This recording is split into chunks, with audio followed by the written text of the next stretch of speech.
Hey there. We originally recorded the audio for this episode of Spiderversity on our Patreon, but this is the first time we are releasing the video. If you are watching it, that means you are either a member of our YouTube channel or a patron of our Patreon. Either way, I cannot thank you enough for supporting programming like Spiderversity. We genuinely could not do it without you. If you'd like to check out the rest of our Spiderversity backlog or other Patreon exclusive shows like Mutant Academy or what we're into, you can do that over at patreon.com/onlystupidanswers. Enjoy the show. Hello, everybody, and welcome back to What Show Is This? Oh my goodness, it's Spiderversity. I'm DJ, your host, and with me is Sal. Hi, how are you doing, Sal? I'm doing great, man. Thwiptastic. How about you? What? Did you say thwiptastic? Thwiptastic. I love it. Trying something. I love it. You know what? You miss 100% of the shots you don't take. You know, we don't appreciate the fact that the Sam Raimi Spider-Man movies had to figure out what does thwip sound like. I think the animation helped. Like cartoons. That's a good point. So how far back? Who was the one that first had to figure out? Was it that 60s cartoon show? Yeah, the 60s show. Yeah, I'm sure. And I bet back then, you know, if it's 66, 68, Stan Lee was there. You know, he's like, thwip. What is that? Like thwip? Yep. What does that sound like? He's like, oh, do whatever you want. I don't care. It's exactly, and it's like snicked for Wolverine, and then you snicked? and then a couple animated series doing. It's like, okay, we're just doing that now. God, if those sound designers could get a penny for every time they've used that since. Anyway, the X-Men animated series, perfect snicked, because it sounds like those claws are exploding out of his hands. Man, it's so cool. So cool. I haven't revisited it. I'm going to be honest. I haven't revisited. We did once for OSA. We watched 2 episodes. We watched like the first episode and then another one. And it was one of those, like the first episode, like, oh wow, no wonder we really like this kid. This is really good. And then we watched another one. And we're like, oh, it's hit or miss. Yes. Oh, big time. Big time. No. Listen, kids at home, depending how long this show goes, we might run into that with a Spider-Man animated series. Who knows? All I'm saying is we're running out of movies. Yeah, it's coming to the conclusion, man. Yeah, it is specifically for the Tom Holland run. That's what we're talking about today. We were talking about Spider-Man: Far From Home. The synopsis for this movie is: following the events of Avengers: Endgame, Spider-Man must step up and take on new threats in a world that has changed forever. Or has it? Has it changed? Anyway, on Rotten Tomatoes, it's a 90% and then an audience score of 95%, which is commendable for this movie. However, having just rewatched it, I'm going to say maybe a little high. Yeah, it's a little high. It's a little high. This is one of those I remember enjoying in theaters and then rewatching and being like, oops. Critics say a breezily unpredictable blend of teen romance and superhero action. Spider-Man: Far From Home stylishly sets the stage for the next era of the MCU, and I think the only part of that I agree with is teen romance. And even then it's pretty weak. Like, you know, I think it's better than the last movie. I think the last one tried harder to do that. This one, I don't know. People talk about chemistry, and again, we're talking about the Batman. The chemistry between Batman and Catwoman is I never root for a romance in Batman movies, but this one I'm like, get it, Batman, yes. And not only that, sorry, finish your thought. Oh, just and Holland and Zendaya, and they're like literally doing it in real life, and I'm like, I don't really. The romance of the Batman was so strong that's literally the end. That's how we end the movie. The very last scene is resolving that plot line. Right? It's not Batman punching a dude. It's, are these two going to make out? That's the emotional. Like, I kind of want to. I kind of really want to make a left, but I guess I'll go right. By the way, absolutely the wrong choice, Bruce. Just wrong choice. Anyway, this movie, the one we're talking about, is directed by John Watts and written by Chris McKennick and Eric Summers, and of course, it's starring Tom Holland, Samuel Jackson, Jake Gyllenhaal, Jon Favreau, Zendaya, Jacob Batalon, and a bunch of other amazing people. Yep. And before we get into this, we've really entered it. Sal, it was so easy early on. It's like, remember the last Tobey Maguire movie? Well, now this is the next one. Or remember Andrew Garfield? The hardest before this was Andrew Garfield's the new Spider-Man now. Now it's like, okay, all right. In Tom Holland, we had to take a break for an animated Spider-Man movie and a Venom movie without Spider-Man in it. And now we're back, but also we have 2 other movies we need to talk about before we enter this one. Oh, yeah. The biggest movie ever made. Yeah. And and it's prequel. And it's prequel. That's right. Yeah, so it's true. We decided not to cover Infinity War and Endgame because those are each 3-hour movies, and also Spider-Man is such a small part of a bigger thing going on there. Yeah, he's a cameo practically. Like he's a supporting character. He doesn't do anything of note in those movies, especially in Endgame. Cool. Yeah, in Endgame, he's basically not in it. No, he's not in it. I mean, he gets to do a couple cool things. There, like I remember the memes of just like, if you had told me that I'd watch Spider-Man like riding Mjolnir or carrying the Infinity Gauntlet while riding a Pegasus, you know, and thwipping Mjolnir, I'd told you were crazy. And it's like, yeah, that happened. That happened. And that's a whole 2 seconds. It is a whole 2 seconds, but god damn it, I love the it's Battle great. of Endgame. I like Endgame a lot. I'll watch that every month or so. I'll just throw it on. Yeah, man. Well, it's one of those things too, where it's like I was one of the few people. I was lukewarm on Infinity War. I didn't really love Infinity War, and then Endgame came out, and I was like, yeah, this is what I wanted. This is what I signed up for. I want Iron Man and Cap to kiss and make up, and I want literally every character on screen together. That's fair, and we got it, boy. Yes, boy, howdy, did we get it? So, just to catch up, but between Homecoming, we left Peter Parker with Aunt May finding out his secret identity, which I'm going to assume, just going in cold in this movie, I'm going to assume huge ramifications. I've got to assume. Right, because in the third one he says it was a real big deal. Yeah. So we can assume. So we can assume this must have huge ramifications. This is the first time Aunt May is known as secret in a movie. It was our big cliffhanger. This has got to be huge. So not only that, not only are we dealing with that, but in the interim, Spider-Man has gone to space. He has officially-ish, joined the Avengers. Half of Sal, I can't stress it enough. Half of the universe vanished. Remember that show Leftovers that's like, hey, 10% of the planet went away and it just wrecked everything. Exactly. Half. 50% of life. Yeah. Life, not just humanity. Life, and alien life, the whole shebang. Yeah, birds.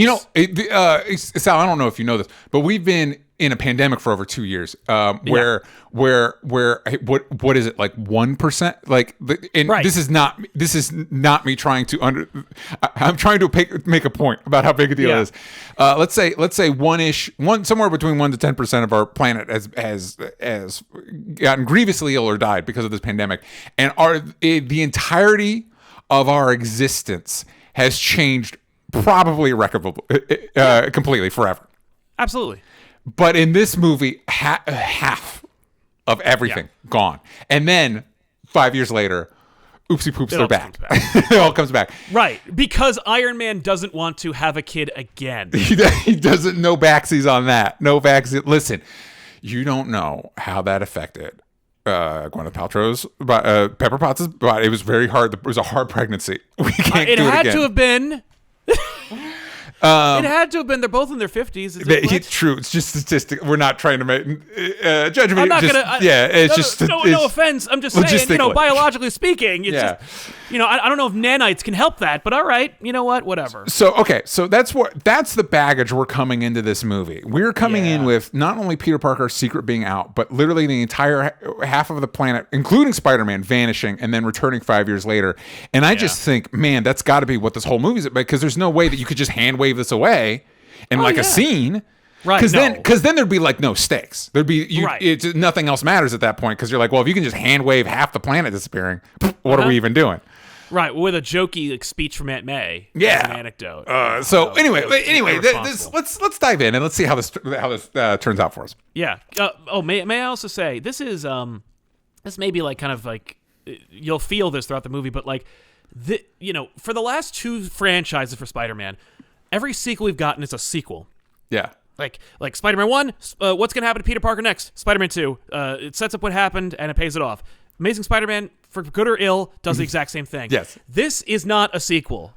Like, if you watch Homecoming and Far From Home, they're not comparable. Like Far From Home is a sequel to Marvel. Yes. with Spider-Man as your ride-along character. Yes, exactly. Spider-Man is the supporting character to the Marvel universe. Yeah, and it is one of those things. I know, like, God, I'm coming out hot on this one, but I know the internet likes to lose its fucking mind when, like, somebody like Martin Scorsese, it's like, yeah, it's not cinema. And everybody gets mad, and it's like, listen, guys, he's not making a value judgment. He's not saying this stuff is bad. But what he is saying is true. Like this is functionally the next episode of that Marvel, the most expensive Marvel TV show you could ever get. Absolutely. For good and bad. There's parts of that are really cool. And there are parts of it that it keeps this from being as I have trouble imagining somebody, and I feel like I've said variations of this on a lot of these episodes, but I have trouble imagining somebody like a young 15-year-old or however old I was when I first saw Spider-Man having the same experience that I had then with this movie, because this movie's not trying to do any of that. No, it is not. Well, it came in a place where there were two other Spider-Man franchises, right? So they're like, we've done all that. Like, we don't need to do it again. Now, could Marvel... I think the part of the reason why we all wanted Marvel to get the Spider-Man rights is because we wanted to see what Marvel was going to do with that, as opposed to, let's see how Spider-Man can react to the MCU, which is what we got. Yes. Yeah, and it's I think you're the one that brought this up, is that might be a symptom of that this is still a Sony thing. And so, like, Marvel's like, well, we're just gonna make this basically be a glorified ad for our movies. like, we can't, like, I don't want it to be huge. I mean, you look at No Way Home, right? And you look at, like, the Doctor Strange stuff where they're talking about Multiverse of Madness, and they're like, I mean, we were all very happy about how well No Way Home did, but at the end of the day, that wasn't really our movie. So we'd like to have the No Way Home experience happen, and that's why I'm convinced that, like, everyone will be in Multiverse of Madness, because they're like, we need to No Way Home Doctor Strange. I know, so that we keep it all.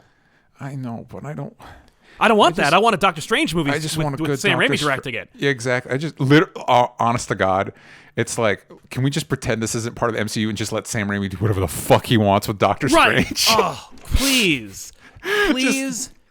I like, as of this recording, we are weeks away from Moon Knight appearing, and, like, I guess some Marvel execs was like, there's no ties to MCU. I'm like, get the fuck out of here. Give me a break. Get the fuck out of here with that bullshit. They just did one of those teasers. God, we're talking about everything but Spider-Man. I know. It's one of those teasers where it's one of those classic. Yeah, right. We're setting the tone, okay. Or it's like Oscar Isaac, Moon Knight's like a character. Cut to Ethan Hawke, like, and then my guy's like the villain. It's like, what are you trying to communicate to me here? Yeah, right? Like, please watch the show. I mean, they might as well just do, like remember the Ant-Man marketing? Like, just do that. Just be like, you like me, you like my co-star, come see us act. Yeah. Please. Oh my God. It'd be so fucking funny if Paul Rudd's Ant-Man was the guy, and because you all know that there is always, at this point in the Spider-Man MCU movies, Spider-Man's always saddled with a guy, and ostensibly the guy in this movie is Nick Fury. It's not. It's still Iron Man. It is. It's Iron Man's freaking ghost. Yeah, Iron Man is dead. Robert Downey Jr. did not film any new scenes in this movie, but somehow he's still kind of the main character. Yeah. Anyway. Let's get into it. We start in, God, I'm going to fuck this up, and I apologize to all my Spanish-speaking audience members. Ixtenco, Mexico. Ixtenco, Mexico. I'm sorry. I pronounced it wrong. We start in a city in Mexico. It is ruined. Nick Fury and Maria Hill show up, and they're every scene they're in this movie is like, it's like they literally just read the script and they're like, all right. They got the script that day. They're like, what are we doing today? Okay. The fact that Nick Fury doesn't hold, like, the fact that Samuel L. Jackson isn't in that scene later in the movie and he isn't even holding a gun should tell you everything about everyone else in this movie. Yeah. And it's a bummer too, because I feel like this is a good opportunity to bring up, like, we give RDJ, Robert Downey Jr., a lot of credit for the success of the MCU, and I think rightfully so. But I think right up there with him has to be Samuel L. Jackson. Agreed. Because at the very end of Nick, not just the teaser, but also, like, for a lot of it, he is him and his particular take on Coulson. Nick. Yeah, exactly. Yeah. And his take on Nick Fury is the glue that kind of helped. Like, okay, I kind of believe in everything because I kind of believe in that guy. Yep. And I don't know if, spoilers, it's because Sam Jackson knew he's not actually playing Nick Fury here or what, but like he reads as checked out for like all the whole movie. I don't know if he even knows he's not Nick Fury, but he's definitely not given a damn in this movie. Yeah. and we'll get into this more, and this will probably talk about more in the second part of this episode, but on the one hand, I'm glad that it's not Nick Fury, because if it was, he caught a case of the dumbs when he got blipped. Yeah, but I mean, I wanted Nick Fury. I want to see like Spider-Man react. All I wanted was to see Coulson interact with Spider-Man. Yeah, right. Yeah. And we got robbed of that. But barring that, at least we got Nick Fury. And then at the end of the movie, they're like, "Nah, you didn't really even get that." And it's like, oh man. Yeah. Okay. So anyway, they show up in this town, Mexico. Mysterio shows up.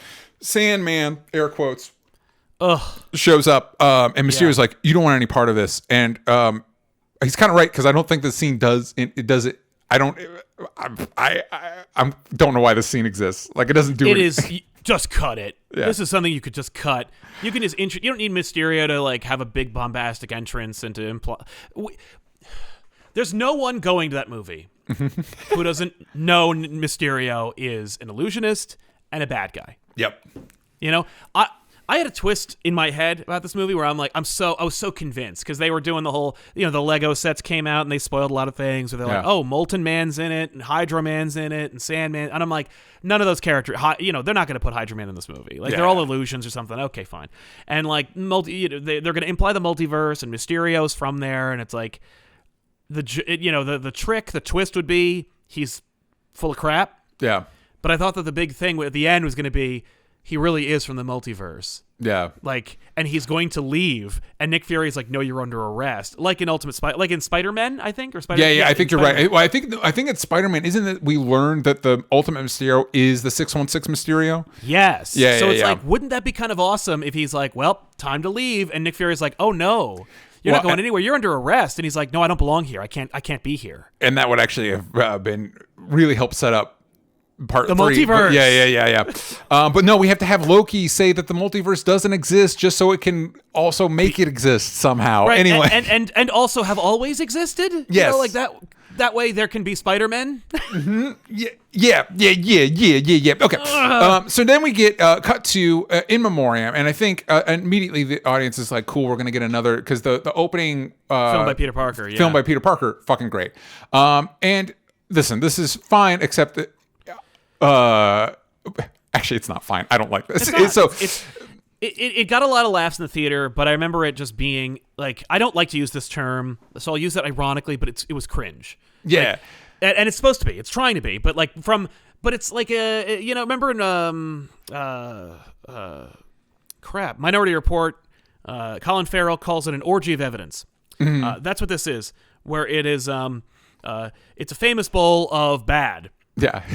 Because they're trying to show you, like, aren't kids stupid? Like, Comic Sans, unironically ironic music. Yeah. I Will Always Love You. We even get the Getty Images picture on that. Yeah. I think for me, that aspect bothers me less than the way that it just completely hand waves.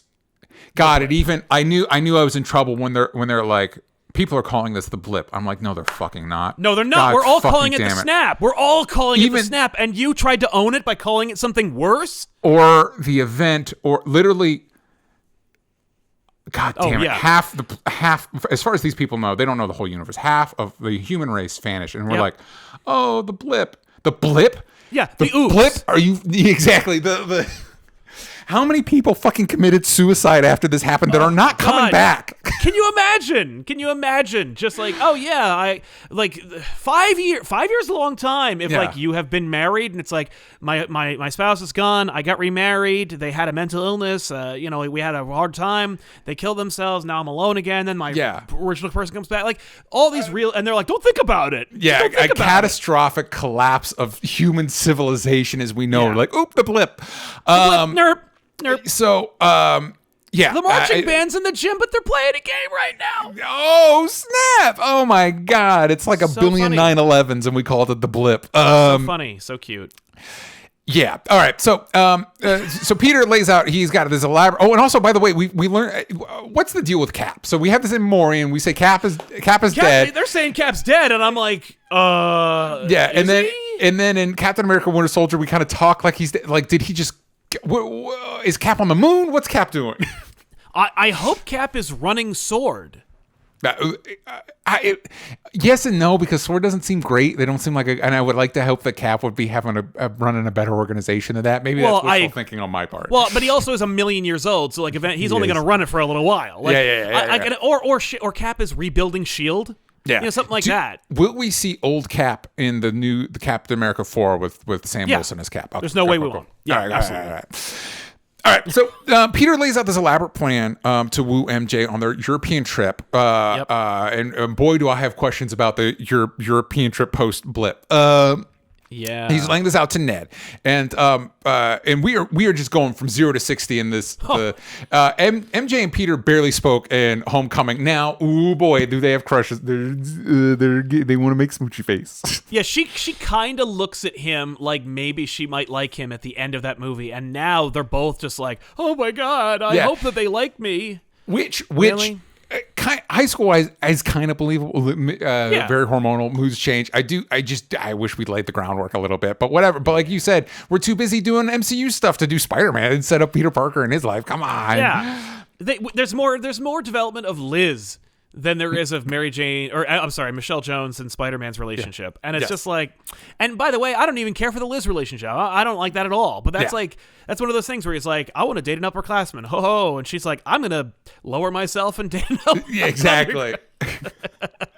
So Ned would rather be bachelors in Europe. I think that's adorable. That I buy. He's like, come on, man, we're going to have a great time. We're going to get so many bitches. And it's like, no, Ned.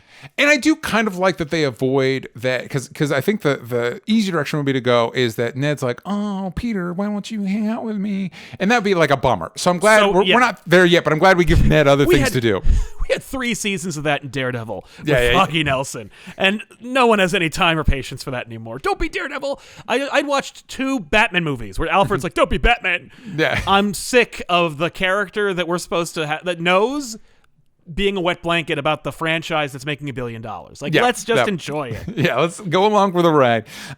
So MJ shows up, and of course Peter just absolutely face plants and is trying to like talk his way through this.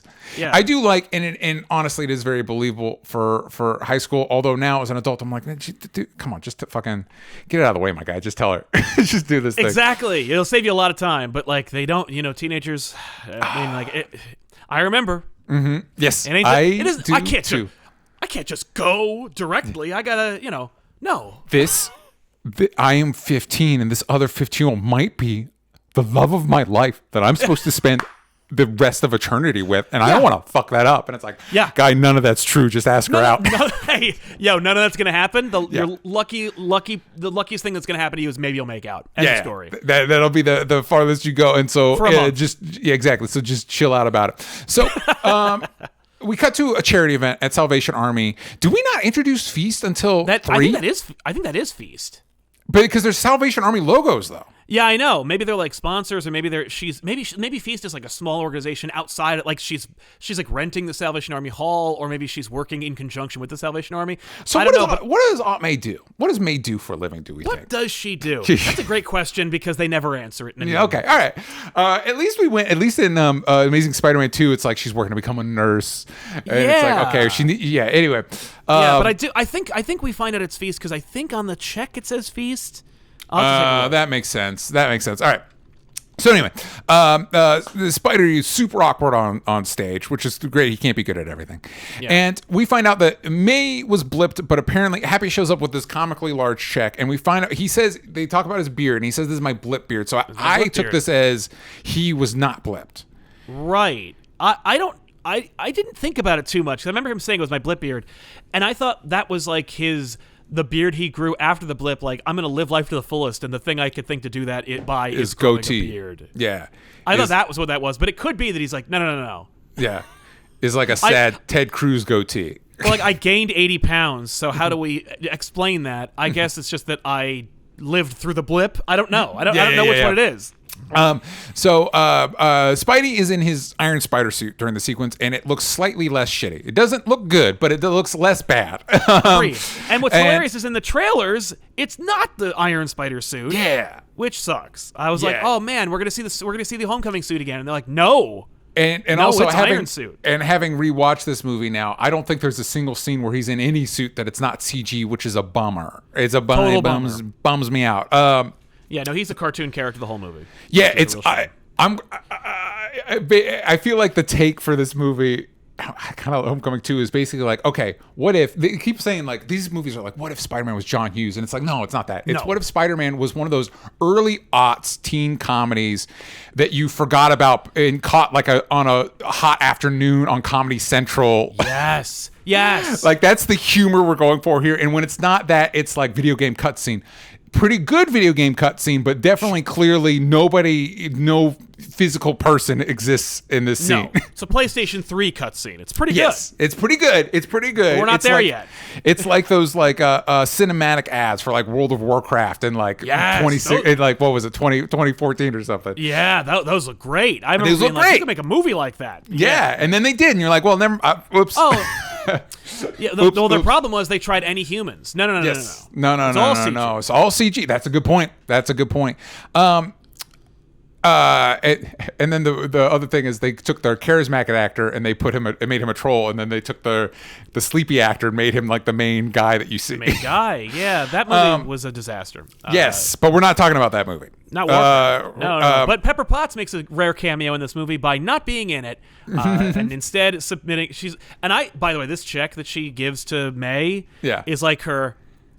You're not getting any more money from the Stark Foundation check. That's like that's the farewell check. That's the I don't want to hear from you. You were Tony's project. Yeah, exactly. And also like, didn't we leave Homecoming with like Tony's barely checked in with Peter Parker, and now we're like hating to like, no, he chose you as a successor. It's like, why? Like based on what? Why? I know. Well, because he literally had nobody else in his life besides his daughter and maybe that kid from Iron Man 3. Yeah, why not the kid from Iron Man 3? That kid's great, by the way. He's fun. I feel bad for him because he gets to be in that friggin' Endgame scene, and everyone in the theater's like, "Who the hell is that?" Wait, who was that? Yeah, he's got a daughter. He's got the kid from Iron Man 3, and he's got a war machine. Yeah, he's got a whole war machine. Anyway, whatever. Happy's there, and he tells Peter that Nick Fury's going to try and call him, and Peter's like, I'm not going to do that. I'm going to send Nick Fury straight to voicemail. That's right. Which Happy's like, don't do that because then I have to talk to him. Which is, it's interesting. I guess if you went to space and you fucked up so bad that half the universe went away and now you're back, you might be like, hey man, can I just take a vacation? Yeah. Please, for the love of God. And have you seen the deleted scene, the deleted original like montage where he checks off all the things he needs to do, and in one of them it's the awesome fight scene that they put in the trailer and then gaslit you into watching? Okay, so he's got to do all these things. You remember in the trailer where he's like, Peter Parker, here to pick up a passport, please? Like that scene? Yeah. Yeah, that's part of a whole like montage of all the things he needs to wrap up before he leaves New York. And one of them is like, take down this crime family because it was hanging over my head the whole time, and I need to make sure that's done. So in a spectacular sequence that is ripped straight out of Spider-Man PS4, Spider-Man defeats this entire crime family in this Chinese restaurant. Yeah. And it's an awesome, fun scene, and it's using his iron suit to its fullest. Like, he's using the legs and the arms. He's getting shots to the chest, and he plays it up for laughs. Like, he takes care of everybody except for one guy. He gets shot in the chest. He falls over, and then he goes, "It's bulletproof," and then he takes them down. Like, there's a lot of like that. Those are Spider-Man moments. Yeah, and it's just robbed so that we can have Brad. And I'm like, this sucks. So much Brad. But listen, one thing we got to get Brad. He is a beautiful boy. Brad is a beautiful boy. He's an Adonis, and he really hit his stride after during the blip. Like it's like actually in COVID when like my channel did 30% better during COVID, and everyone's like, my parents died, and I'm like, that is a real bummer. Like, but things worked out for me. But I worked remotely the whole time anyway, so I didn't really have any problem. Yeah, sorry. That's Brad. That is the one blip joke I do like with Brad is the idea that like he was a dweeby kid. Although what's weird is they knew who he was. So like, wait, you were 15 and he was 10. How did you even? He wasn't going to the same school. Like, no, he must have been like maybe he was like a little brother of a must person have been. they knew. Yeah, it must have been. But like, just the idea is like, okay, yeah, it's 5 years later, and that cool. Of the blip jokes, that one I like. Yeah. So Spider-Man goes out to answer questions of the press, and they're all like, "What's it like to take over for Tony Stark? Those are big shoes to fill." And it's like, why would anybody ask this? And this also leads to the logistic question of like, do people know that Spider-Man was involved in the whole Infinity War thing? And if so, why don't they cut him any slack in Spider-Man 3 in No Way Home? Like, what does the general world know about who Spider-Man is and his involvement with anybody? That would be amazing if that was in any of No Way Home, where Jameson's like, why are we giving him any slack? You know, I don't know him. He didn't do anything. When Thanos showed up, what did he do? Yeah, he wasn't even there. And it's like, I was there, but like, how do you argue that? It makes you look pathetic if you're like, I was there. I went to Titan. I died. No, that would be great, but no, it's not in there. So Peter swings off and he lands in front of graffiti of Iron Man, and God fucking damn it, it's like we just can't escape the Iron Man. That I kind of like. I like the idea that like this movie is almost like a reaction. Like I know that to No Way Home is like he's Spider-Man, and I saw a great tweet I think today or yesterday where they're like, take a shot every time Tom Holland becomes Spider-Man. And I'm like, that's so funny because there are so many moments in No Way Home, in Far From Home, in Homecoming. Where in Infinity War and Endgame, where he becomes Spider-Man. And it's like, and at some point or another, the haters have to acknowledge he's Spider-Man. And I think this movie does that, where they're like, this movie is almost like a reaction to Homecoming. If it is a sequel in any way, because it does become a movie about him eventually. I think that it's like, we had a lot of Iron Man in the first one, maybe too much. You might be all right. Maybe there was a little too much Iron Man in that one, and this is kind of like a meta commentary on that, because like he ain't even alive and he's like looming over the whole movie. And so like every time he lands somewhere, goes someplace, Iron Man's like, don't forget I'm still better than you, and it's like, damn it. And of course that's the irony, being that like Spider-Man outsells Iron Man 2-1, 10-1 in the comics and in the culture, but in this universe Iron Man is top dog. I like the idea that eventually that kind of he breaks out of that, and then he has to clean up Iron Man's mess, like. And that kind of speaks to Happy when he's talking about how he's like, Iron Man wasn't perfect and he was a disaster of a person. And it's like, he was such a disaster of a person that when he made mistakes, he usually created supervillains as a result of them. War crimes level body count. Right, that's his, and it's like we'll get to that scene, but it's like, he was a messy person, but he was a good hero and hero we needed. Was he? Well, Happy, I think you're a little too close to this. I think he is a little close. I mean, he's close enough to be like, oh, he was really unsure of himself and he was an alcoholic, but like also not far enough to be like, I've seen the bodies of the people that he's murdered. I've seen the body count. It's like, no, he was a good guy because he meant well. It's like, a lot of people mean well, Happy. But not everybody's Iron Man. Not everybody's Iron Man. Yeah, but I think it just speaks to, and again, I think when it talks about the too much Iron Man, it's like, it's not even like screen time. It's just it's the way the story is kind of co-opted to supplement Iron Man's narrative. Like, oh, totally. We set up the Homecoming is basically to set up Iron Man's connection to Spider-Man in Infinity War and Endgame. This is like you said, this is like a sequel to the MCU to like the first three phases, and it's like, man, I just want Spider-Man, and I like that, like, there's Iron Man graffiti, and we mentioned Thor and stuff, but like I just want Spider-Man. Right, but can Spider-Man fight Tombstone? Yeah, well, that's you were talking about that deleted scene, and it would have been cool. That would have been a great opportunity to be like, Tombstone, and then we just get it off the. Yeah, it's not Tombstone, he was around, but it is just like it's Spider-Man doing. Like, he's not always complaining about how Iron Man's dead. He's not always doing charity functions for Aunt May. Like, he is also being Spider-Man in the interim, and he feels responsible for it. So he's like, if he's going to take a vacation, he needs to at least make sure that the big thing is wrapped up. Well, and that's also kind of fun. And we'll get into this more too, but I conceptually, I like the idea of him needing vacation. I like the idea of taking Spider-Man to Europe. It doesn't really matter to the story, but I do conceptually. I like it. Conceptually, Yeah. I'm into And it that. happens in the comics once in a while, and when it does, it's kind of fun to see the change of pace and to see him Well, react, and if we're connecting Nick Fury, it's like, okay, what if Spider-Man was in a spy movie, but he'd be bad at it? Like, that's cool. I like that. Yeah, the concept is solid, I think. So Peter's ducking calls from Nick Fury, which this is our first sign that he makes bad judgment calls. Like, well, how do you think this is going to end for you? Yeah, I guess. Yeah, I don't know. May throws a banana at him so we can set up the fact that his spider sense is a little loosey-goosey.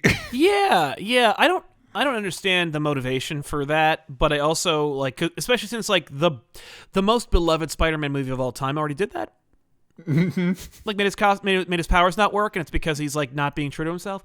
At least they do something with it, you know. Like the spider sense is important, and he relies on it maybe a lot, and we don't even notice. I also love the in that room, like the portable generator thing he uses to keep the. He's like, I don't ever unplug this. I don't. Yeah, know. exactly. Is that suit giving you cancer? What? If not, the containment field is like Yes. the thing that's keeping it stable is. I mean, but that's so funny because like that's, you know, you want to delve into it like that. The homemade containment field for the suit is emblematic of the theme of the movie, which is that Iron Man is a terribly irresponsible person. Yeah. It would have been great. Here's your unstable molecule suit or whatever. Fucking bye. And then he uses it, and it's like, how do I take this off? Well, you wear it all the time, like me. I don't want to wear it all the time. You don't want to wear it all the time. What are you talking about? I wish there was a scene. Yeah, God, man, we don't want. Well, this is a good opportunity to talk about this. I don't want May to be a wet blanket, but also I feel like this makes her look like a wildly irresponsible parental figure, because not only is she like cautiously like she is on board, she is like pushing Peter out the door, like, no, get the fuck out of my life. If you get killed as Spider-Man, that's probably for the best. Go for it. But it would have been nice if there was a scene where she's like, by the way, Iron Spider suit, great. That containment field is costing us electricity bill is through the roof, and we are not getting Stark money anymore. You need to unplug it. Yeah, you need to get rid of it. Sell it on eBay. I don't give a shit. She's one of those parents where when the second he's out the door, she unplugged it. Yeah, and like threw it out the window. She's like, that's that. No. Yeah, she is way on board. She's talking about like, well, you should take the suit on the trip with you. You should be Spider-Man all the time. It's an interesting choice with May. I would like it if there was a conversation that like preceded it that showed us her like, I don't know, finding out and that blowout, because it's arguably one of the best Spider-Man comic book single issues of all time. Maybe you might want to like pay homage to it, especially when like Marissa Tomei was kind of like on board because she read that issue and wanted to do it, and Feige literally referenced it by issue number in an interview. You'd think maybe it might be in there. Yeah, maybe they cut it too. Yeah. And you could also parents go on chaperones on trips like this, right? Yeah, they should have made May one of the chaperones. Should have put May in it. So she could have been like involved, man. Anyway, it was so great to watch those two idiot teachers like hitting on her the whole time, and her being like, you know, her making excuses for Peter, and like each one is more and more embarrassing. You know, like he has Crohn's disease, and he has to go to the bathroom a lot, and it's like what? Well, and then, you know, but that's a great point because I think Martin Starr plays Mr. Harrington, right? Yeah, that whole bit where he's like, that allergy's a big deal. Like if that was May, and she thinks like maybe this is a Spider-Man thing, so she's like overcompensating. It's like, no, you're not helping. You're not helping. Yeah, that would. Yeah, we're rewriting the movie now. Yeah, exactly. Yeah. So anyway, as they wait for we're on the plane. As they wait for the takeoff, we see more Brad, beautiful Brad. We talked about he aged up in the 5 years since they were gone. Flash is trying to dunk on Peter, and he's in first class, and we get a fun little MJ moment where she like points out that like, hey man, he wasn't blipped. He's not old enough to get that drink. I did have a moment where like, because of the way the scene on the plane shot, I'm like, wait, because Tony Revolori was in No Way Home clearly never shares a scene with his co-stars. Yeah, I saw that. I was like, wait, was he not in this movie either? And it's like, oh no, he's in other scenes, but this is one that's like, nobody else was on set that day. No. Yeah. So Peter sees MJ with Brad, and he's worried. He's doing that classic high school thing where he's worried that like maybe she'll fall for Brad, which why of course she would. He's fine. He's a beautiful boy. Yeah. So and he tries. And they're at a smart people school, so it's not like he's an idiot. God, this trip's supposed to be a science trip. What the fuck, man? You know what? Like I've been on a lot of trips that are like just lies. Mm-hmm. You know, that are just like, oh yeah, we're going to Italy for fun, or no, I mean for school. Yeah, you know? This is a school trip. So anyway, he tries to do, and I do relate to this. So he tries to orchestrate like where he can sit to MJ, and it just completely detonates in his face. I love that. He's like, oh god, that Mr. Harrington's so funny. I love him in this movie. Yeah, Martin Starr's great. Yeah. So, Ned tells MJ that and Betty that Peter has like an allergy to perfume, and Betty is aggressively questions this. She's like, an allergy to perfume? It's like, yeah, bitch, that happens. Calm down. It happens. Leave him alone. Well, what's your deal, Betty? You're being super confrontational right now. Yeah. So they do a switcheroo, and it ends up being Peter sitting next to Mr. Harrington, Ned is sitting next to Betty, and MJ ends up sitting next to Brad. So it ends up being the worst thing it could possibly be. Yeah, worst for case Peter. Scenario. It's an 8-hour flight, and God, that sounds like a nightmare to me. I hate planes. I hate being on planes. Me too, man. Me too. Yeah, every time I need to go to LA, I'm like, no. Yeah, I hate the whole experience. And so the idea, I would love to go see Europe, but just the idea of being on a plane for 8 hours is hell. Hell. Dude, think about like how bad I wanted to see New Zealand, and then being like, how long? 28 hours? No, I'll never see New Zealand. Yeah, that's never gonna happen. Die. Sorry. Yeah.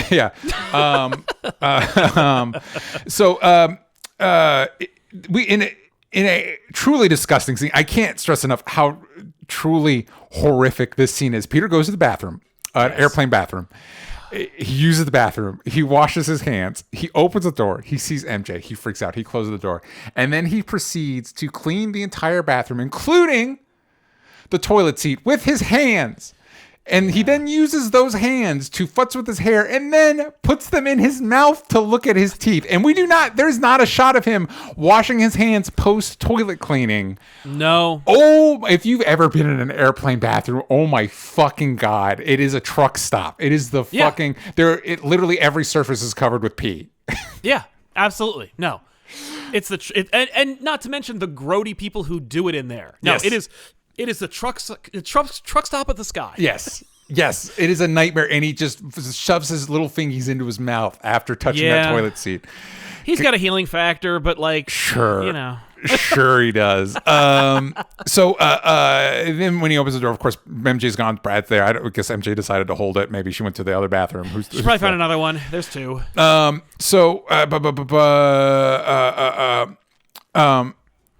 Sorry. So off the plane, Peter tries to complain to Ned about how MJ was bonding with Brad, and he discovers that Ned and Betty have decided that they are boyfriend and girlfriend. Yeah, I think that's cute. And also in the comics, Ned and Betty marry each other, but this is Genki, so it doesn't really work. But whatever. Yeah. Also, I don't really see what either of them. Well, I see what Ned sees in her, I guess. But like in any case, I don't know. It doesn't. It's cute and it's funny, and I like it. And I like that he just goes, well, I have a girlfriend now, so it's over. Yeah, and it's one of those, like, it's a super, like, broad joke, but I like it in that it keeps Ned from being a wet blanket, but also I'm not kind of convinced that these movies need Ned. So it's like, did we even need, if Ned doesn't need to exist in these movies, do we need to give him something to do? Yeah, exactly. Right. But you could have actually had like his grandma be like, you can't go, or Ned doesn't have enough money to go, or whatever, but Ned doesn't go. And then you have May be one of the chaperones, and so all the Ned bits are now May bits. Right. Oh, yes. Anyway. Oh, man. It would be great is if Nick doesn't hit on, Aunt May because he's like a Skrull, he doesn't care. Yeah. So she's like, she immediately starts like being interested in Nick Fury, and it's like, oh. Listen, actually, honestly, I think May and Talos would do great together. I think they'd be a really good couple. Agree. Yeah. Yeah. Oh man. Anyway, so as they go through customs, Peter's bag is sniffed out by a dog. The custom agent opens it, and the spider suit's like right there with a letter from May, with a little note that says, "Don't forget this." Yeah. And I like that the customs agent does not give a shit. She's like, "No, the banana's the problem." And this is something we'll revisit in part 2 as well. But I like that it's like, how come people can't figure out Peter Parker or Spider-Man? Because they don't care. Nobody gives a shit. yeah, because Comic-Con exists now. Like nobody cares. So, and that would, honestly, I think that would be a better joke than like, how is Spider-Man gonna be the next Iron Man? It'd be more of like, Spider-Man who? Oh, that guy. He doesn't. Does he leave Queens? Like with yeah. Like I the only thing I know is that the newspaper publisher won't shut up about him. Yeah, it's like not even that. No, there's a creepy YouTube channel that won't stop talking about him. But that's the only thing I know about. That's the only thing I know. And also, like he all the good things he does, nobody knows about, and the things people do know about is that he sucks. And so it's right.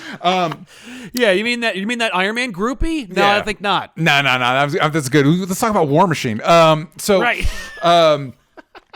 That also would have been funny if it was, instead of Nick Fury, it was like Don Cheadle's Rhodey, and it's just about how Rhodey's just better. It's just better. He's just better. Anyway, that'd be kind of awesome. Yeah. Excited for him in Armor Wars. I think I'm excited. Growing up, War Machine was one of my, like, again, I was a 90s kid. It's like War Machine's Iron Man, but cool. And it's like, I'm into guns on his shoulders. Yeah, give me. He's got missile launchers. And he takes no shit. So we're in Venice, Italy, and this is I think this is a good opportunity to talk about just the weird logistics of this trip. We're going on this European trip, as if, and it's just if I were to go on a European trip now, it's functionally the same. Even though, how long ago? Months at this point, half the population, which had been vanished for 5 years, has returned. Yeah, like remember that opening shot of Endgame where it's like there's ships. Yes, like in New York Harbor. That was months ago. That was months ago. Yeah. They turned like Shea Stadium into like a triage hospital. I'm just saying, like, it wouldn't all go back to normal. Yes. In 3 months. It's like, listen, Iron Man died. we want the stakes of it's 5 years and no backseats. We're not rewinding time, but also fuck that, everything's back to normal. Right. Well, but we wrote this movie already. Yeah. It's just weird. It's just weird. So I agree. They're taking a boat ride to their hotel, which is sinking. Is it a gondola? Because it has like a motor. Yeah, well, they all have motors, or at least they can. Okay, like you can slap a motor onto it. I guess, like, in my mind, gondola equals romantic one-on-one thing. But any of the little boats are gondolas. I've been to Venice, and the romance was shattered when I got onto a gondola, and it was like, just dumping gas into the water, and I'm like, this place sucks. Yeah, it is so funny when like, oh, it's so beautiful. And I remember I've just I'm behind. I'm sorry, everybody. I just started during the pandemic watching The Sopranos, and there's a bit, a shocker, it's great. But there's a bit where Tony goes to Italy and he's like on a beach with a lady and it's just covered in trash, and it's like, oh, everywhere kind of sucks. Industrialism just kind of ruined everything. Yeah. Italy was choked with people back in the day, like way back in the day. Everyone's on their. Everybody says that everybody's on their phones. No. Go to Italy in 1998. Cool. Everyone was on a little phone, just yelling in Italian, smoking a cigarette, and it was just gross. Cool. Oh, also their beaches are all rocks. Cool. Who doesn't want to sit on the beach on rocks? On rocks, yeah. Man, James Bond made those places look so great. The really expensive places are pretty nice. Cool. Good. That's shocking. We should do something about that. So they go to their hotel and it is sinking. It is. Which that's another thing. Why Italy's not the top of my list. I knew somebody that had gone, and then like they were like eating at an Italian restaurant and like waist deep shit water. No, it's neat. I wouldn't spend a week there. Yeah. So on the boat ride we get like Peter looking at MJ, and then she looks at him and he looks away, and then she looks away, he looks back, and it's like, I get it. Yeah. Which is another one where like you two should just talk to each other because you're clearly both into each other. Right. Or it'd be great if like somebody said something, just broke it, just like, hey, again. Good May opportunity. Good May opportunity. We're just gonna keep eyes out for May opportunities. Yeah, if May was May on this trip, opportunities. May opportunities. This we May's also like, hey, you do know that Peter knows like such and such, like, yeah. We get a montage of the kids in Italy, and this is also we get a moment where like Peter's looking at MJ and Beck's behind him. Where he gets one of those like little like the Jake Gyllenhaal like. You know what that is? You know what that moment is? That's Encino Man. Remember that scene in Encino Man when when Samwise or whatever the hell his name is, his real name, is looking at the girl in Encino Man. Uh-huh. God, what's his name? Rudy. Yeah. Why are we blanking on this actor's whatever? Anyway, yeah, Sam. Well, from anyway, yeah. Samwise Gamgee's looking at the girl, and then like the dude she's with just like morphs into frame like in front of her and just shakes his head. Like, it's so funny, and it's a gif you can look up, but it's just that's what that is. Where he's just like, no man, yeah. Quentin Beck's just behind him, like, you're not gonna do it. But yeah, so yeah. So this is one of those times where like Quentin Beck, he pops in a couple. He's like in the airport. I didn't catch that. I did catch this one. Where he's like, I guess spying on Peter. Beck's plan is a little loosey-goosey. Peter gets MJ this beautiful little glass Black Dahlia pendant. It's Black Dahlia because of the murders. And he runs into MJ, who tells him about Bo, which she describes as like the reverse of Aloha, and it's her superpower. Honestly, I rewatching this movie, the only scenes that kind of work for me are the Peter MJ scenes. Like, it's like, you're cute. This is a cute little. It's believable enough. It's cute. She has a lot of personality, and it's also like fake. Mm-hmm. You know, like she thinks she's. If I were to delve into her, right? Like, she seems like she doesn't want to be hurt for being herself, so she makes herself like so. Being abrasive and or mysterious is her identity. But I don't know what Peter's identity is. Yeah, like, it's tough I'm rooting for Peter because he's Spider-Man. I'm not rooting for Peter because like he is like Peter's math scene in No Way Home is more emblematic of his personality than anything he does in this. So he just likes her. Yeah. And I think he only likes her in this because he knows in some way that she likes him back. I don't know if he's interested in that aspect of her personality. And it's kind of tough because obviously we're watching all these movies back to back, and you can go back to the original Sam Raimi ones, and of course it's a little melodramatic. I actually think melodrama benefits Spider-Man. I think that's part of the Spider-Man formula.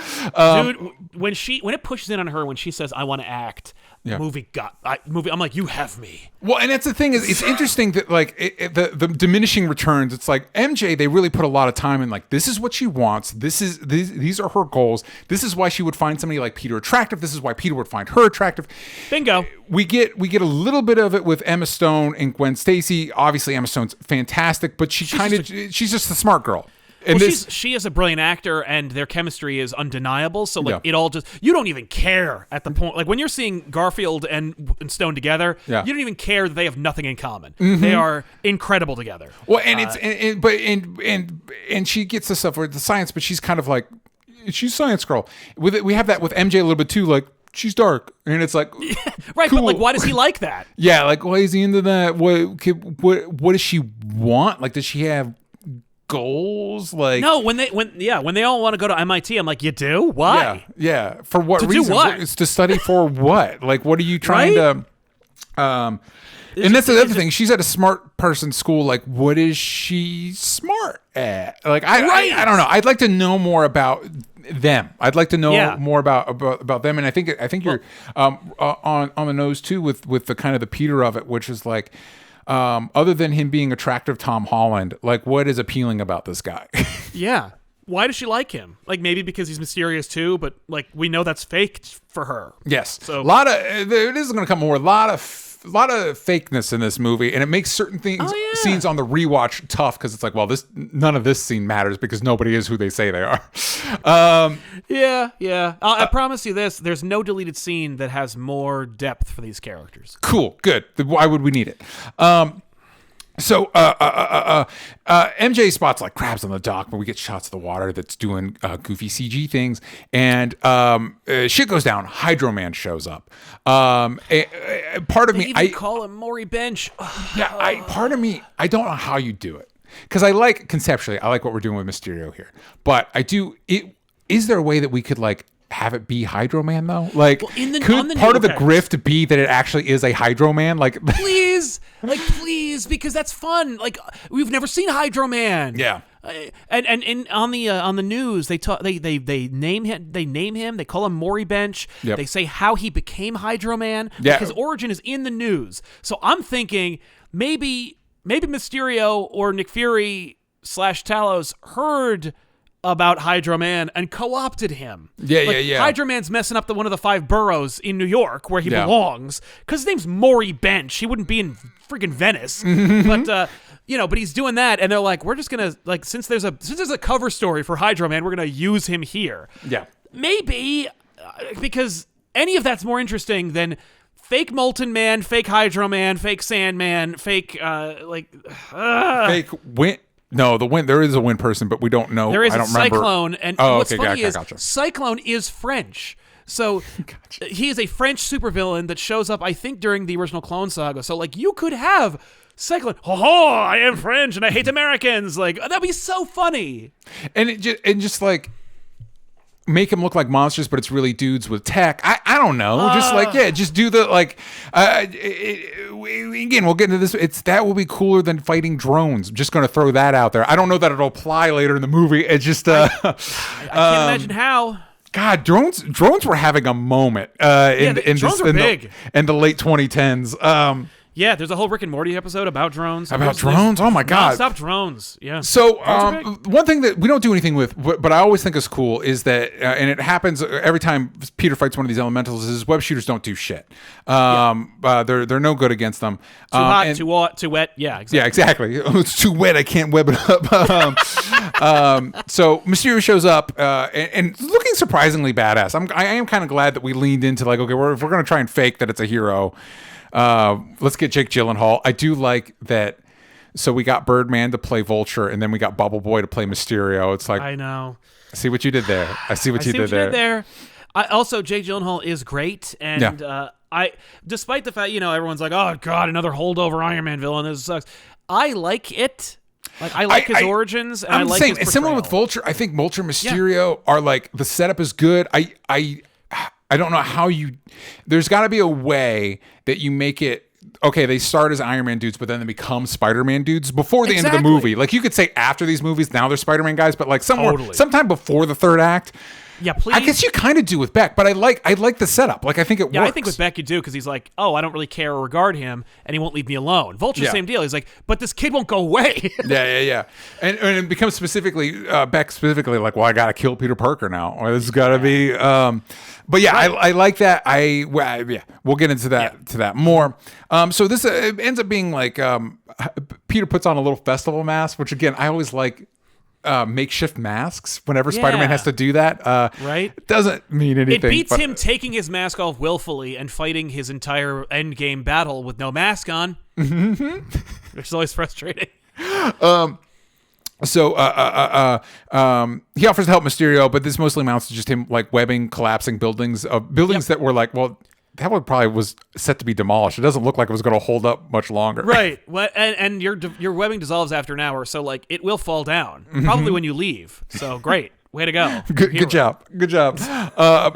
He even tries to web up his bell tower, and he absolutely gets his ass beat by this bell. This bell is his greatest nemesis. Easily the greatest nemesis of MCU Spider-Man is this friggin' bell. Because this it lays him freaking out. bell, man. It has his number. It does.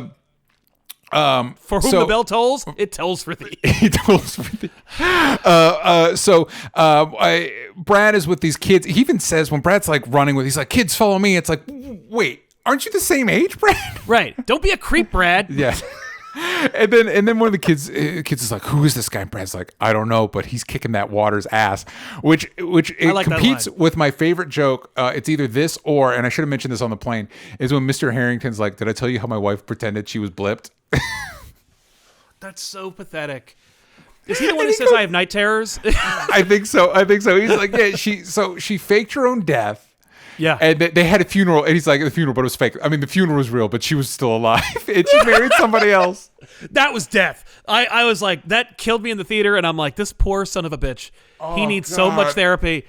Poor Harrington. Because we established that he lost the kid on another trip, and there's a good chance that he's the same Martin Starr character from Incredible Hulk. Incredible Hulk, right? Like Yeah. he helped. He was in some way connected to the creation of the Leader, who has so far not appeared. God, fingers crossed. Fingers crossed for She-Hulk, maybe. Oh man, put Leader in there. That'd be cool. Anyway, after the fight, Mysterio leaves, and Peter checks on the flower, the little dahlia he got, and it's fun. Yeah. And it's good. I'm glad we didn't utilize that to create stakes in that sequence, like the ring in Spider-Man 3. Like the ring in Spider-Man 3, which is the only thing that mattered in that whole movie. Yeah, otherwise I might have been invested in the scene more, and who would want that? Yeah. Well, and what's funny is we toy with that a little bit. Like, hey, wouldn't it have been... I appreciate that, like, he sold all of his Legos to buy the dahlia at some place, but like he didn't know he needed that money because he just went to that place that one time in Italy. But wouldn't it have been fun if we had played with it? Because like Peter uses Ben's briefcase or suitcase. Yeah, we should have mentioned that. It's what's the middle initial?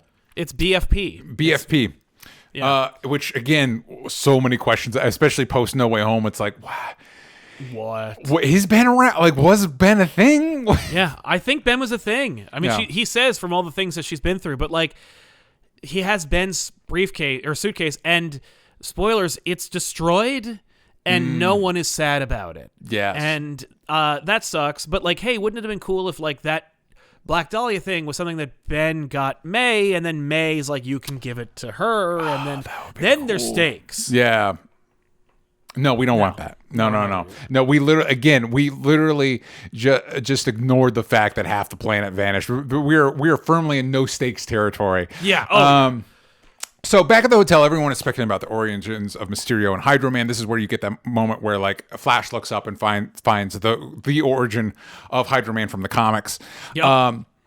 Mysterio gets his name from Vocal News, who call him Man of Mystery in Italian, which is fine. This is fine. That's a perfectly fine way for Mysterio to get his name. Peter's on the phone with May, and she asks if that was Mr. Strange. Cute. Happy is with her, quote unquote, volunteering. Yeah, right. I don't think Happy Hogan needs to be in Spider-Man movies. I'm just going to throw that out there. Sorry if the audience at home is going to get tired of me saying that, but every time Happy shows up in one of these Spider-Man movies, I don't think he needs to be there. He does not. He doesn't. I mean, but it is nice, like, you know, if you like those movies, like I like Homecoming, I like the rapport. Yeah. You know, when Happy shows back up with the plane, I'm kind of like, we need a break. Like, we need a safe place to go, and I appreciate that he provides it. I'm a big less is more when it comes to Happy, and I felt that way in the Iron Man movies. Less is more. Because I think he factors in the Iron Man movies less than he does in these Spider-Man movies. He does, yeah. Well, in Iron Man 3, they they almost kill him, but they just felt bad for like cutting Jon Favreau out of the MCU, so they just made him not die. Yes. Anyway, so the kids compare Mysterio as like a combination of Iron Man and Thor. And Flash is standing up for Spider-Man. He says because Spider-Man makes him a better person right before he rips on Peter some more. That great line. Great stuff. That was a nice stinger in the trailer, and it works here. I liked it. Yeah. So as they go to the room, Nick gets a dart in the neck. Dude, you got a dart in your neck. Fury is there, sitting in the shadows, and he implies that here, we basically find out that this is the case, that he made Peter's trip happen the way he needed it to, because he's like, I needed you here, and now you're here, and it's like, wouldn't they notice? Not wouldn't they notice, but also this becomes a bigger thing with Molten Man. It's like, wait, so you knew this was going to happen, right? And you're ahead of time, and you're the head of one of the biggest paramilitary spy organizations in the world. Well, is he anymore? Because S.H.I.E.L.D. was dismantled. Great question. And your response is, I need Spider-Man? Like, and it's not even great. Granted, okay, no other superheroes. Well, he does say there's no one left. Like, sure, but you couldn't call in a drone strike. Drones are apparently real in this season. Your solution with Water Guy is Spider-Man. Yeah. Well, why not get Vision? Don't you own him? Yeah, they're probably working on him right now. He's dead. Who do we have? Oh, that's right. He broke. That's right. Yeah, he broke. He broke.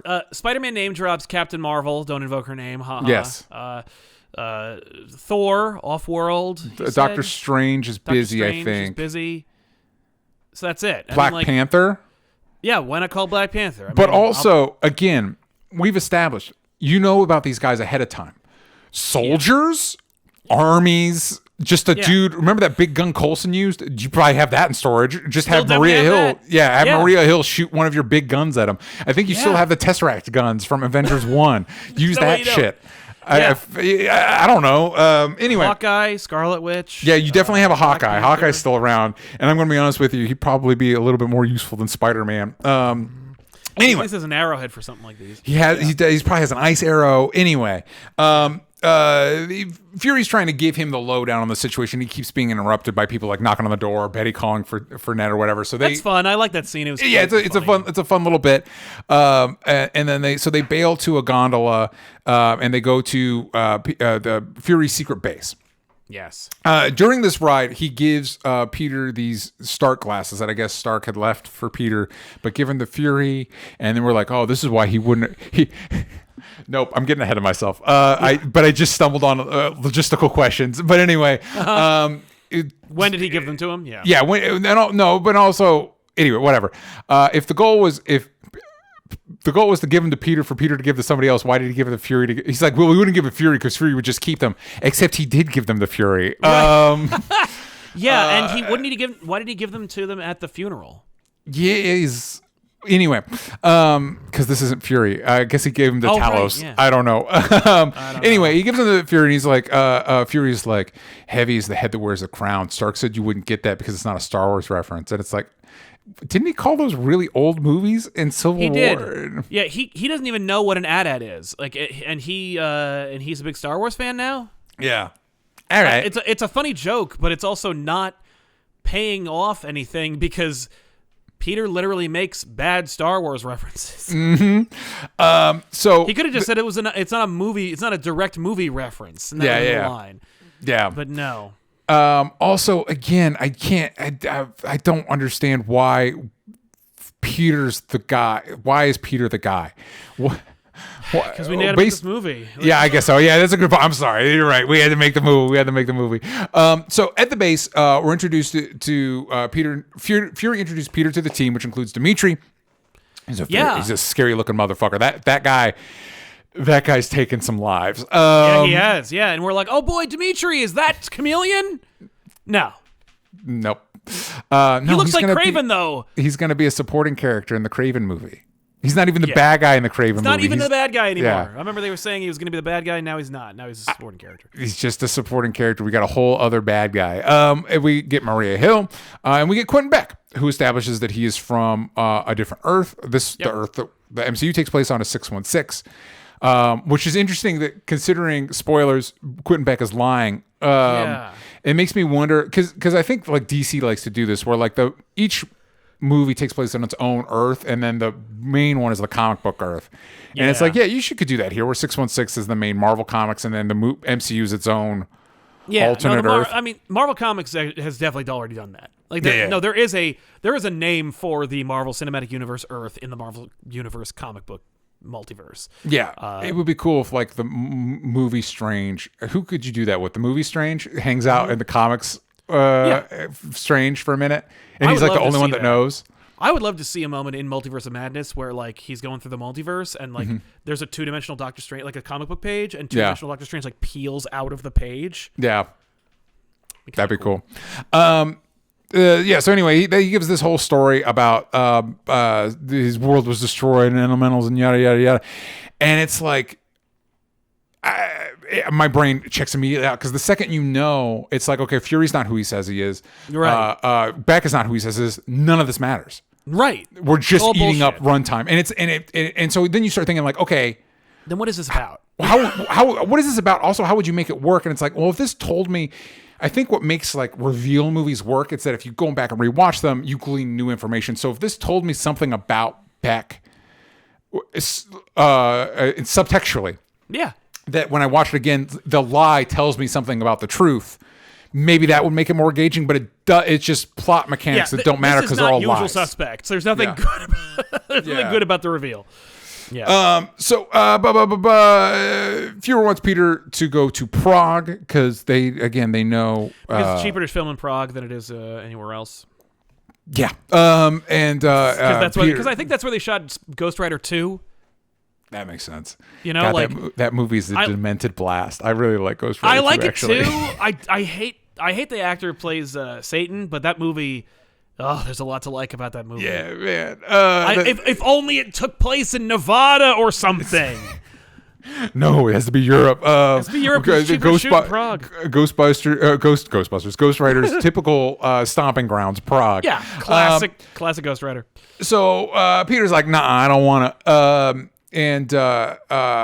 He does make a good point that he's like, after DC, if Spider-Man shows up, my classmates are going to put 2 and 2 together. Don't worry, we made you a very obviously Spider-Man costume. Yeah, it's the same eyes and everything. Like, it's just a darker Spider-Man costume. We made you a hot toy. I mean, a sideshow collectible. An action figure that you can be. And when I found out that like that's why they do that, like Spider-Man has 3 costume changes per movie. It's like just for toys. I was like, oh, damn it. Yeah, and what sucks too is I know. Kid DJ would have eaten that shit up. He would have been all about it. So Peter doesn't want to do it. He comes back, and the next day we find out that the school trip has been upgraded, and now they're going to Prague. And it's like, all right. Can I just say, really? I know I've been interjecting a lot. I'm sorry. Listen, man, that's what the show is, my guy. Right. I remember being annoyed in this movie about how irresponsible Peter is throughout the movie. Yes.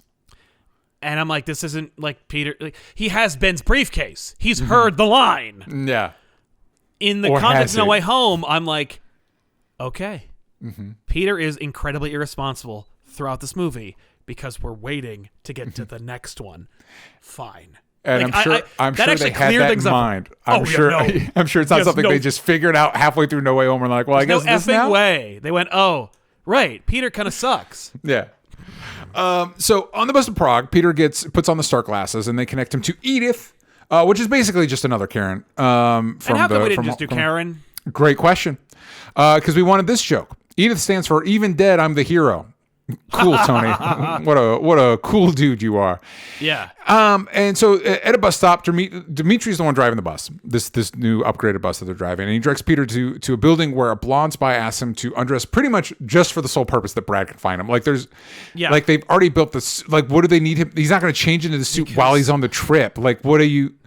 This is one of those things where cosmetically, it checks boxes. It does those things where they're like, oh, this is like a teen sex comedy, but Spider-Man. It's like, it's not at all. Like, it's not like Homecoming isn't a John Hughes movie in the least. Yeah. In the least. Like, John Hughes movies are barely John Hughes movies. Mm-hmm. Like Ferris Bueller's Day Off is barely a John Hughes movie. It's something else, like, what was that other one?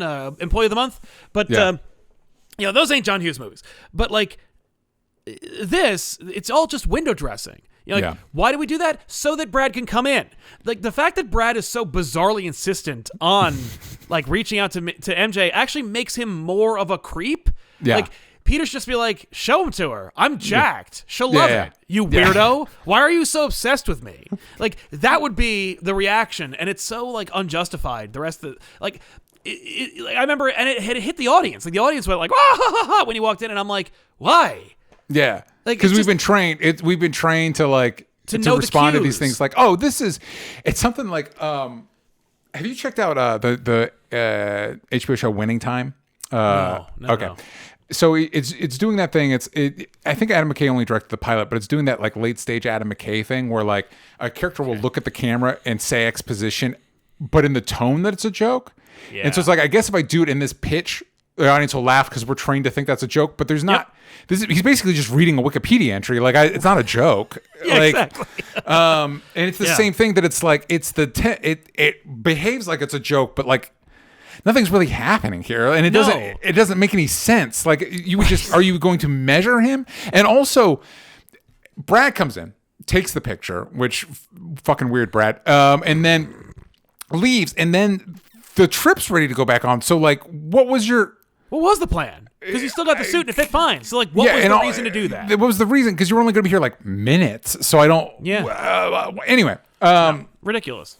Yeah. So anyway, this is just to set up an even more ridiculous scene in a couple minutes. So they're back on the bus, and Peter tells Edith to target Brad, which I don't. In his brain, what is he thinking is going to happen? Right. I think target his phone. I don't know, but like, yeah, he wants to wipe the phone of the pictures, which I'm like, man, if you had any respect for Mary Jane, let him send the picture and be like, what do you think of this? She'd be like, whoa, Peter can score 30-year-old women. A 30-year-old blonde European woman, like, man, he's out of my league. Also, it is this other thing. So it's like, okay, Peter, when you said target, when you're talking to this thing, Tony Stark, you're using terms like target. What do you think is going to happen? But also, in his defense, why would he think that Stark would give him, without instructions, responsible to like a floating war crime in space, like this assassination satellite? Why would Iron Man build this? Why? And also, this becomes this didn't hit me till the finale where we see like all the drones. Did he have this when Thanos was around? Because that would have helped. That would have helped a lot. Would have helped create like a perimeter or take out some sky ships or whatever. Yeah, no. Like I thought it was like, I mean, if Iron Man's going to give him anything, it's an Iron Man suit. It's Iron Man. But you already did though. Yeah, but he gave him a spider suit. No, give him a freaking Iron Man suit. That would have been interesting if it was like, here's literally an Iron Man. You are Iron Man now, and Spider-Man's like, right. No. And it's like, no. That'd be kind of fun. Like, I want to be Spider-Man. Yeah, we'll explore that in some way. But instead, it's like, you have drones because we need drones to do this thing because it's the only way I can fathom how Mysterio could operate now. Yeah. Fine. So he basically calls a drone strike on Brad. And shenanigans ensue. He's like, because classic, like he can't just call it off. Like Flash takes the glasses, and then Peter, like reaching for them, accidentally knocks Flash out. Which is one of those, like, again, I'm a sucker for like low key shows of strength, but also, god damn it, every person Spider-Man's ever punched has severe brain damage. Big time. I really like that. I like that a lot. It's just a flick of his wrist sends Flash into a coma. I mean, Flash is kind of he's a little wuss. Yeah, but also like, oh, Flash, I'm sorry, it was an accident. Yeah. Well, was it Peter, or was it subconscious? Like, no, I knocked his ass out. That was on purpose. But anyway, he somehow directs he's like, oh, goats, and the whole class falls for this bit and looks over at goats that aren't there, and then Peter jumps out the top of the bus. Yep. Stops the drone and falls back in. Right, he'd have to have timed his, because the bus is moving. So. Yeah, the bus is moving. Yes. So it's like he jumps, the bus goes, he lands in the street. Yeah. No, plus, I don't want to. I mean, look. There's a couple moments in this movie where I really like the CG, or at least it's serviceable. Yeah. This is not one of those scenes where where you set your character in regular like flappy clothes against a green screen in broad daylight in the sky against rocks. It was like none of it looks good. The whole sequence looks really bad, and it's played for laughs. And I'm not in the camp of people who hate this sequence because they're like, how irresponsible! Peter almost murders a child. And I'm like, okay, it's a movie for fucking children. Like, give me a break. Yeah. But like, on the other hand, it also, like, for me as a film person as well, like, it just looks like shit. Yeah. And I think for me, it's less about like Peter's irresponsibility. It's just a logistical, like, nothing about this scene makes any sense. Like, why would Tony give this to him? Yeah. Why would? And it's just it shatters my willing suspension of disbelief. You could cut it. You could cut the scene down. Like, you cut out the drone strike entirely, and just have it be like he goes target the phone, and then cut to the part where the phone is already blank. Yeah. And be like, we just saved ourselves some time. And yeah, you talk about the CG. We're gonna bring this up more. How is it that the CG in a Spider-Man movie is worse than the CG in a Spider-Man movie from 20 years ago? I don't know. Like, what are we doing? Like, right. I mean, maybe because they handed off this movie to the CG department like 2 years before they made the movie. Maybe because like the people who were making the Spider-Man movie 20 years ago were like, we're making a Spider-Man movie, and they're like working really hard, and they're trying to make a name for themselves in the industry. Yeah, I don't know. But now it's like, we're just making a Spider-Man movie. Oh, who cares? We're making another chapter in the ongoing Marvel blah blah blah. Yeah. So but like you said, this sequence basically ends with like he gets what he wanted. Brad chose his phone, and it's the picture's been deleted. And again, I'm just like, what are you doing? It's like, yeah, man, Brad's aged up 5 years, but we're treating it like he hasn't matured? That he didn't grow up in 5 years, that it's just like he snapped and now he's 5 years older. The snap worked differently on me. It aged me 5 years. That would suck. So the class arrives at this crazy expensive hotel in Prague. Peter ends up meeting with Fury and Beck, and Peter is worried that his friends are going to be near when Molten Man attacks. And it's like, yeah, man, we're talking about this festival of lights, whatever big thing Prague does. Yeah. You could tell, like, okay, Prague's cheap to shoot. What do they do? What can we? What do we do? Yeah, what do they do? What's a big thing? What do we know about Prague? Because literally it was like, what do we know about Italy? Venice? Done. What do we know about Prague? It's cheap to film here. Great. We had a whole sequence planned for Paris. Cut it. That's exactly what that is. That is exactly what that is. We're doing Prague now. Like, if we had an unlimited budget, what would we do? Oh, we'd have them do an America tour. They go to New Orleans and it'd be Mardi Gras. Like, that's what we would do. But instead, we don't. So we're going to Prague. We're going to cut the budget in half, and we're going to have it be at carnival time. Yeah, fine. But Peter brings up a good point, because it's, again, you know when and where Molten Man's attacking, and you're not telling anybody? Is this a Jaws situation where you went to the mayor of Prague and he's like, no, the festival of lights must go on. Oh my god, that's funny. Tourist money. I would love that sequence, by the way. Like, just Maria Hill trying to, like, talk to, like, no, so you have to cancel the parade. Never. We haven't missed a parade in 1,000 years. Listen, half the world vanished and we still did this parade. You don't understand. And they pulled it off without a hitch. I know. Yeah. And then I'm like, I want that story. How did you pull it off without a hitch, without the people around? Right? With half of them gone. So Fury calls Peter out for the drone striking Brad, and he's like, you're not ready for this. And it's like, yeah, my guy, that's what Peter's been trying to tell you this whole movie. He's not ready for this. Yeah. Yeah. But I mean, like, why are you yelling at me? We agree. Yeah. But I'm not watching a movie about Spider-Man, the second movie about Spider-Man, to watch him not be ready for something. Yeah. You can't make that the theme. So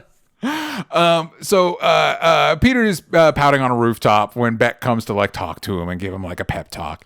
And this is great because Tom Holland and Jake Gyllenhaal are great, but again, none of it means anything because Beck isn't who he says he is. It's all bullshit. Exactly. Yeah, it's all bullshit. Well, and, like, maybe he's like, because I don't think he's decided to kill him yet. So maybe he does, like, mean what he says, where he's like, if you just go away and, like, hook up, like, Beck thinks about himself as a teenager. He's like, well, he'll just lose interest in whatever the hell we're doing, and he'll go away. And if I make him focus on being with this girl, it'll be fine.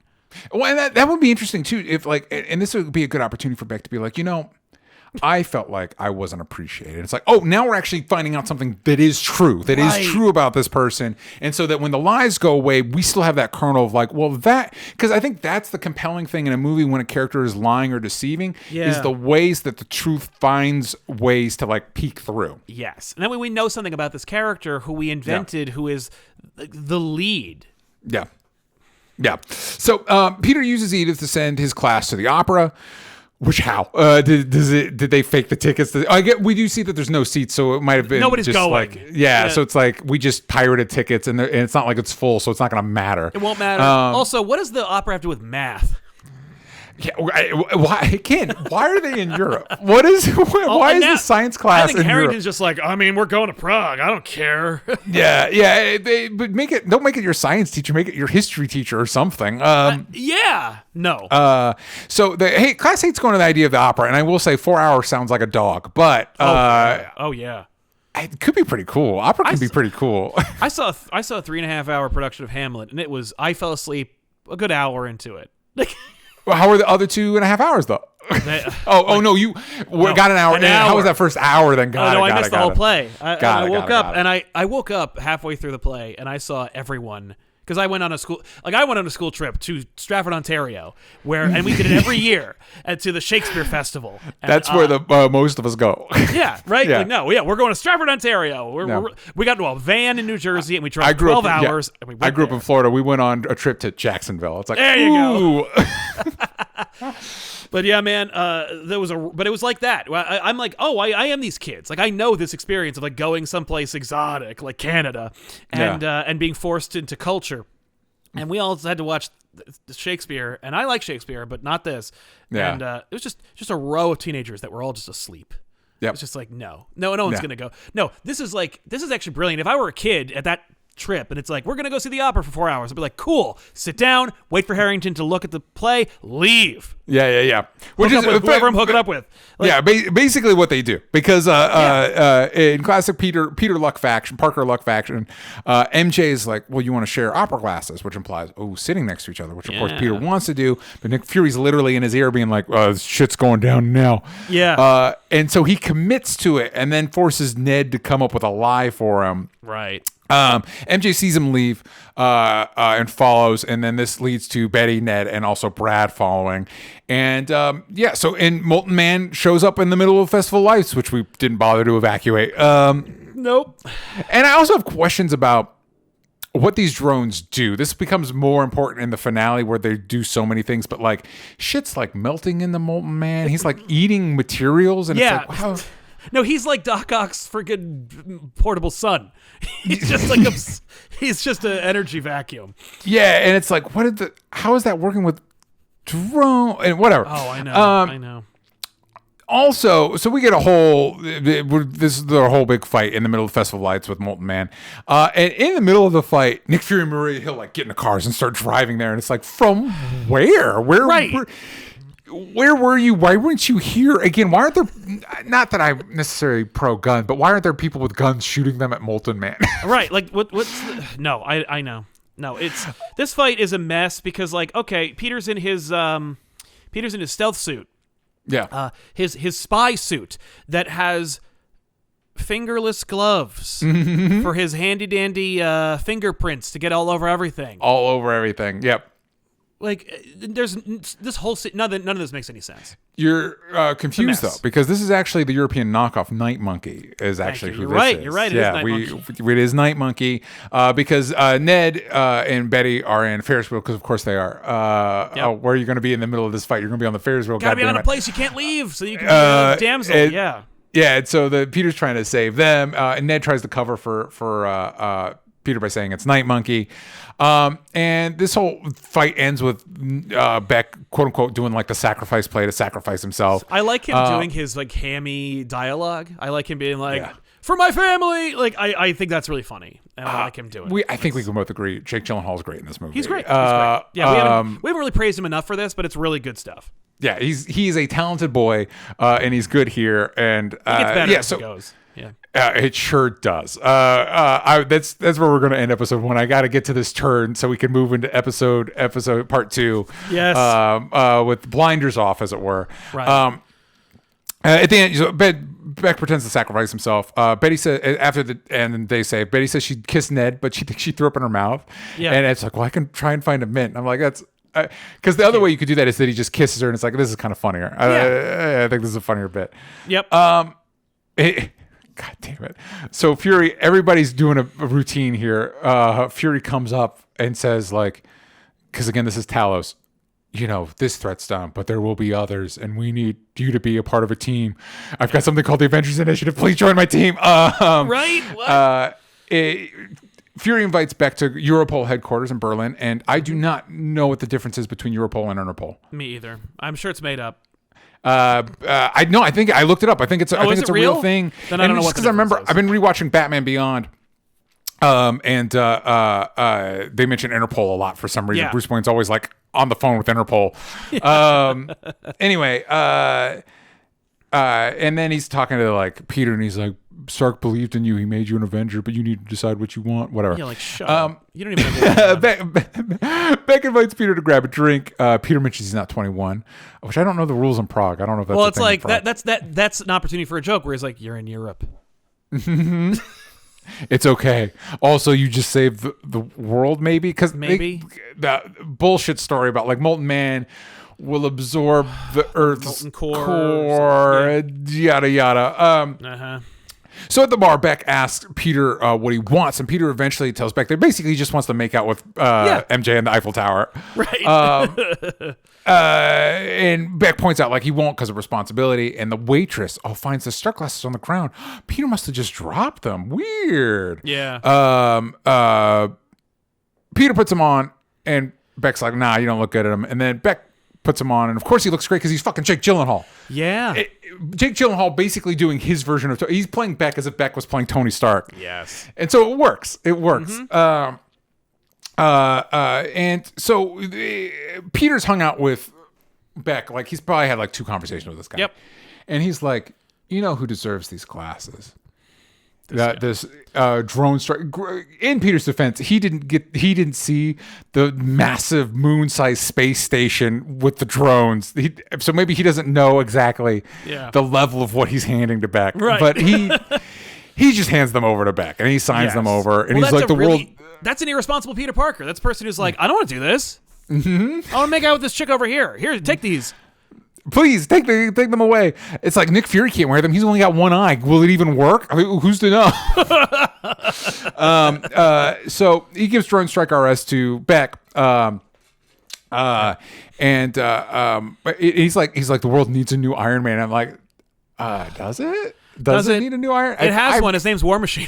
Yeah, it's War Machine, and also like, did we Ultron and then Civil War, and I think there's an argument to be made that maybe he did more harm than good. Right, the only thing he really did was he invented time travel, which they could have done to go back in time and stop Thanos from snapping, and that way no one would die, and it all would have been like it never happened. But he had a kid, so he needed it to happen 5 years later. Like, he is the most irresponsible, selfish person in the Marvel universe. Yes, he sure is. But I guess we need another one. But Peter's a close second.